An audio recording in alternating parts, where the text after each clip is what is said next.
नमस्कार। आप देख रहे हैं channel one. Switch on foundation की तरफ से नेशनल पॉल्यूशन कंट्रोल डे के उपलक्ष्य में एक डॉक्टर प्रेस मीट का आयोजन रोटरी सदन कोलकाता में 2 दिसंबर को रखा गया। आइए हमारे चैनल के माध्यम से देखते हैं ये प्रेस मीट कैसा रहा। To climate change. There's no doubt in mind that all these global challenges require local solutions. So without any further delay, I would like to invite my colleague Surabhi and welcome you all once again to the press conference Air Pollution Health.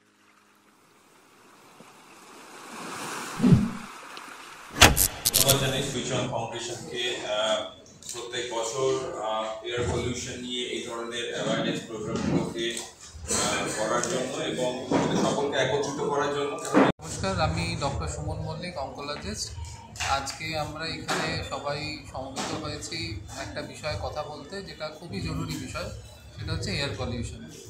এবং আমি যেহেতু oncologist, আমি last 25-30 বছর যে আমার practice, তাতে আমি দেখতে পাচ্ছি যে আমাদের দেশে এখন লাং ক্যান্সার উত্তরোত্তর বাড়ছে শুধু না, এখন আমরা বেশি পাচ্ছি যারা স্মোক করে না তাদের মধ্যে লাং ক্যান্সারের প্রভাব অনেক বেশি।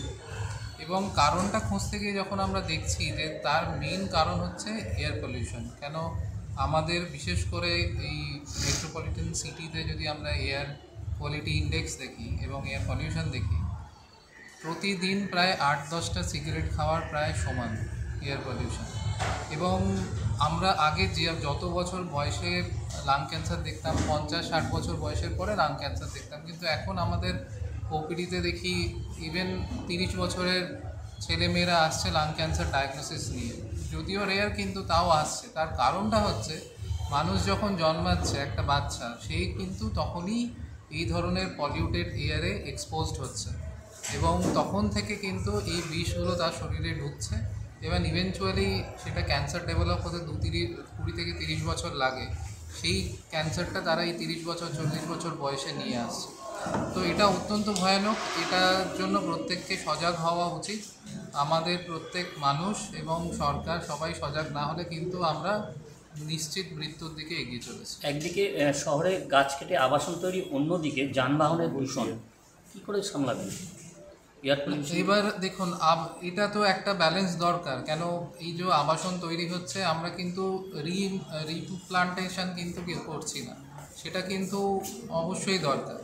ডিফরেস্টেশন হচ্ছে, আফরেস্টেশন হচ্ছে না। তো যেটা আমাদের হাতে আছে, আমরা অ্যাটলিস্ট সাধারণ নাগরিক হিসেবে প্রত্যেকের উচিত কিন্তু যত সম্ভব বেশি গাছ লাগানো। এবং যখনই একটা কাজ করি, কাজের আগে সেটা আমাদের অবশ্যই বিচার করা উচিত এটা আমি কোনো পলিউশন তৈরি করছি কিনা। যেমন ধরুন, ঘরে পুজো করার সময় আমরা যে ধূপ জ্বালাই, এই ধূপ থেকে কিন্তু ইনডোর এয়ার পলিউশন খুব সাংঘাতিকভাবে হয় এবং তার থেকে কিন্তু lung cancer, head and neck cancer কিন্তু খুব কমন। সেই ব্যাপারটা দেখতে হবে। তারপর এয়ার কোয়ালিটি ইন্ডেক্স সম্বন্ধে সজাগ হওয়া। আমাদের বাড়িতেও যদি আমরা এখন সস্তাতেই পাওয়া যায় অনলাইনে এয়ার কোয়ালিটি ইন্ডেক্স মাপার যন্ত্র, সেটা যদি রাখি তাহলে বুঝতে পারবো আমরা নিজেরা ঘরের মধ্যে কতটা দূষণ করছি। এইগুলো প্রত্যেকটা ছোট ছোট জিনিস যদি প্রত্যেকে ইন্ডিভিজুয়ালি দেখে তাহলে কিন্তু অনেকটাই কমানো সম্ভব। আপনার নাম এবং ডেজিগনেশন?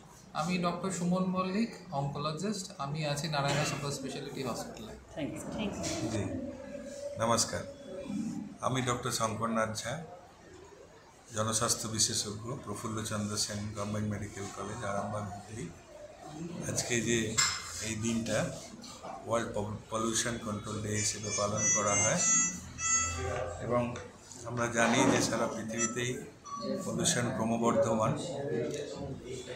এবং এই দিনটা 1884 সালে ভোপাল গ্যাস ট্র্যাজেডির পর থেকেই পালন করা হয় এবং সেটির সাথে আমরা ওতপ্রোতভাবে জড়িত। বর্তমানে এটার এফেক্ট আরও বাড়ছে, সারা পৃথিবীতে বাড়ছে, ভারতবর্ষ কম নয়। আর আমরা যে শহরে থাকি, কলকাতা শহরেও দেখা যাচ্ছে যে ক্রমবর্ধমান। কিছু ডেটা থেকে দেখা গেছে যে কলকাতা শহরের যে এয়ার পলিউশন তার দিল্লির কাছাকাছি পৌঁছে গেছে, তার থেকেও বেশি। যে সমস্ত শহর এয়ার পলিউশনে বেশি এফেক্টেড তার মধ্যে আমাদের শহর অন্যতম। সো এয়ার পলিউশন আমরা জানি যে আপনি যেমন বললেন যে কী কী এফেক্ট হয়, এটা সবাইকে এফেক্ট করে, ছেলে মেয়ে, বিশেষ করে বাচ্চা, গর্ভবতী মা, সবাইকে মেনলি এফেক্ট করে। লাংস আমাদের লাংস যেটা রেসপিরেটরি সিস্টেম, আমরা শ্বাস নিই, অ্যাজমার ইনসিডেন্স বাড়ছে, অ্যাজমা, সিওপিডি, লাং ইনফেকশন, এগুলো আস্তে আস্তে ইন্টারস্টিশিয়াল লাং ডিজিজের সম্ভাবনাও বাড়ে। এবং দেখা গেছে যে অ্যালার্জিজনিত কারণে বিশেষ করে যারা বেশি আউটডোর ওয়ার্ক করে, যেমন পুলিশ পার্সোনাল, যেমন ভলেন্টিয়ার, যাদের বাইরে বেশি যেতে হয়, যাদের ধুলোয় বেশি কাজ করতে হয়, তাদের ক্ষেত্রে এগুলো বাড়ছে। এবং সেইভাবেই যেহেতু এগুলোও বাড়ছে, সেহেতু ক্যান্সারের ইনসিডেন্সও বাড়ছে। তো আমাদের এরকম প্রোগ্রাম আরও করা উচিত যাতে সচেতনতা বাড়ে। এই সচেতনতার মাধ্যমেই আমরা সবাইকে বলতে পারবো যে কীভাবে আমরা সচেতন হবো, কীভাবে এটাকে আটকাবো এবং কী করে ঠিক। Thank you. Hello, I'm Dr. Shoirindri Banerjee. I'm a senior resident in radiation oncology at IPGMER and SSKM Hospital, Kolkata. So we've gathered here today, a group of doctors as well as social workers as well as environmentalists to celebrate National Pollution Control Day, to spread awareness to one and all about the hazardous effects of air pollution.